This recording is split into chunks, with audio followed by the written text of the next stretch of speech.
All right, ladies and gentlemen, welcome back to the channel. We're talking about the New England Patriots, over $125 million in projected cap space, the number 4 overall draft pick, a hopeful, from what we saw, especially with a rebuilt offensive line, franchise quarterback in Drake Maye, a brand new head coach who knows exactly what he's doing. First order business is rebuilding these trenches on both sides of the football.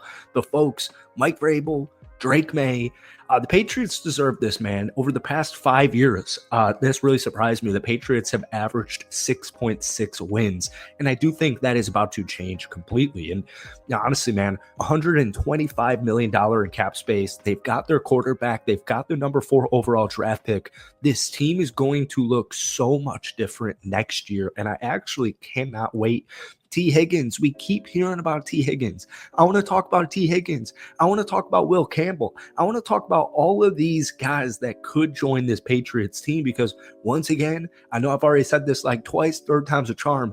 This Patriots team, it's going to be so much better this upcoming season. And I think, what was it? The recent rumors is that the Bengals plan on franchise tagging T. Higgins. Honestly, I don't see T. Higgins being a member of the Cincinnati Bengals at any point during the regular season this upcoming year. Just to get you excited before we start talking about draft stuff, a hypothetical trade that I saw, a mock trade for T. Higgins for the Patriots, here's all it would take. 38th overall draft pick, that is the headlining blue chip draft pick, and then a 2025 fifth round pick, number 145 overall for Mr. T. Higgins. But folks, the first order of business, and if you're a Patriots fan, man, this was clear as day. Like, just for example, Drake Maye had 2,276 passing yards, 15 touchdowns, and he also had 10 interceptions, but he also ran for 421 yards and 2 touchdowns. We saw so many flashes of Drake Maye being really solid, but unfortunately his leading receiver was a tight end, and it was Hunter Henry, and he didn't have too much to throw to. And even if some of these wide receivers were getting separation, like Jalen Polk, for example, I was huge on him at this time last year, and it just, didn't really work out. But at the same time, man, their offensive line was terrible. It was so bad last season. And whether it was Jacoby Brissett, whether it was even Joe Milton in like 29 attempts, or Drake Maye mainly, these guys were running for their life. And that was why you didn't see Drake Maye end up starting week 1 was, man, can we even trust this offensive line? There's a very good chance there's 4 new offensive linemen for this team this next season. Whether it's the draft and free agency, it's probably going to be somewhere in the middle, aka somewhat of both. They're going to completely rebuild these trenches, and we'll talk about it in just 1 second. But before we do, hit that like button, hit that sub button for daily NFL content.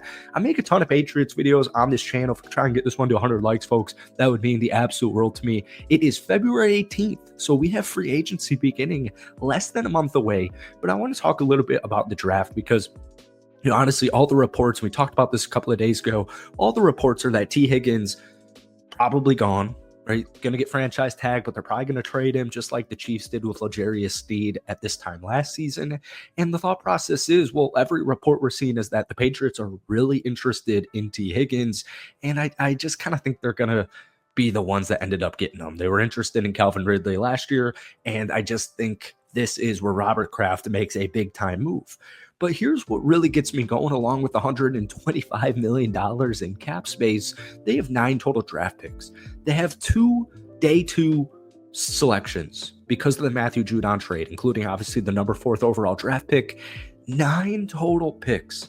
I've seen so many mock drafts, and it's just linemen, offensive linemen, defensive linemen, wide receivers, running backs. I am just loving every mock draft I'm seeing with the Patriots. But I was reading an article over on The Athletic. This was from Chad Graff. I think he's the Patriots beat writer for The Athletic, and I really liked what he had to say. And so having the number 4 overall pick, it's a really interesting spot because Shedeur Sanders and Cam Ward are, maybe going to be number 1, number 2 selected. Both of them are probably gone by the time the Patriots select, and that's not an issue because the starting quarterback for the foreseeable future is Drake Maye. So Will Campbell, if his arms were a little bit longer, it would be the clear-cut draft pick for New England at pick number 4. Right? Left tackles are so valuable. They're almost always worth a top 5 draft pick, like literally right away. Look at Joe Alt pretty much with the Chargers last year. I know that's the right side, but just an example. depending on how the New England Patriots evaluate Will Campbell, the offensive lineman from LSU, it's going to dictate if they end up selecting him. Now, we're going to see at the combine and all this pre-draft stuff. The draft's a little bit over 2 months from the time of this recording. We're going to kind of see, or they're going to see, I should say, if his arms are going to be long enough to get a speedy edge rusher out of the way with his arms, so Drake Maye has more extra time. But Jack Campbell, Will Campbell out of LSU would be, in my opinion, the clear-cut pick at number 4 overall for this Patriots team to protect Mr. Drake Maye for many years to come, if his arms are long enough. But I'm not a draft scout. I'm not any of that. So I just want to say, we'll see how the Patriots evaluate him, and we'll start to see how some other NFL teams evaluate him once we get into the combine and all that fun stuff. Another good pick would be Abdul Carter, by far the best edge rusher in this year's draft class. I don't think this is going to happen because I've talked to a couple of Browns fans. I don't think they're going to be selecting a QB. Myles Garrett just requested a trade, and I think they have a really good opportunity at number 2 overall in the draft to select Abdul Carter. So I don't really think that's going to be possible. I have seen a lot of mock drafts where the Patriots go for McMillan out of Arizona. I'm probably going to make a whole video about that, so stay tuned. But if Will Campbell isn't the answer, if that's not what they want to draft, and I'm honestly just going to kind of assume Travis Hunter's not available at pick number 4, Mason Graham would also be a really good draft pick. He's out of Michigan. He's a defensive tackle. I know maybe the interior defensive line for the Patriots isn't the number 1 biggest need. Maybe it's not even that big of a need, but it is unfortunately important to keep in mind. Christian Barmore, he's coming back from the blood clots, and there's a lot of question marks if he can continue to play at that high level. So it's kind of a win-win, because if he can come back and play at the top level, because he's such a great, seriously underrated defensive tackle in the NFL, or defensive player in general in the NFL, then you'd have such a great duo with him and Mason Graham. But if not, then eventually Graham could take over Barmore's former role.